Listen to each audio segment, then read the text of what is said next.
lines M and XY intersect at the point O. അതിലവർ തന്നേക്കുന്നത് angle POY 90 degree എന്നാണ്. പിന്നെ അവർ തന്നേക്കുന്നത് A:B is equal to 2:3 എന്നാണ്. നമുക്ക് ചെയ്യാനുള്ളത് കണ്ടുപിടിക്കാനുള്ളത് സിന്റെ വാല്യൂ എത്ര.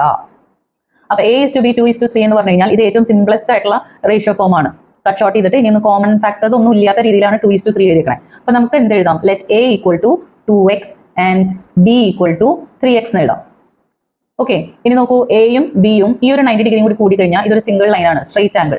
അപ്പോൾ 2x plus 3x plus 90 degree will be giving 180 degree. Reason, straight angles. 2x plus 3x എന്ന് പറഞ്ഞു കഴിഞ്ഞാൽ 5x ആണ്, equal to 180 degree minus 90 degree. That is 5x is equal to 90 degree and x is equal to 90 degree by 5. Therefore, x is equal to 18 degree. x ന്റെ value നമുക്ക് കിട്ടി. നമുക്ക് കണ്ടുപിടിക്കാനുള്ളത് സിന്റെ value. സിന്റെ വാല്യൂ കിട്ടണമെന്നുണ്ടെങ്കിൽ നമുക്ക് ഈ MON ഒരു സ്ട്രെയിറ്റ് ലൈൻ ആയിട്ട് കൺസിഡർ ചെയ്താൽ B plus C will be giving 180 degree. കാരണം ലീനിയർ പെയർ. അപ്പൊ നമുക്ക് ഏറ്റവും ആദ്യം B യുടെ വാല്യൂ കണ്ടുപിടിക്കണം. അപ്പൊ B എന്ന് പറയുന്നത് 3x ആണ്, which is equal to 3 into 18, which is equal to 18 into 3 നോക്കുക.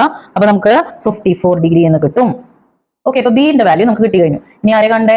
C. അപ്പൊ നമുക്ക് എഴുതാൻ പറ്റുന്ന B plus C equal to 180 degree. Reason is linear pair. Okay, അപ്പൊ B ന്റെ value 54 degree plus C equal to 180 degree. ഇനി C ന്റെ value എത്രയായിരിക്കും? 180 degree minus 54 degree, that is 126 degree. Okay.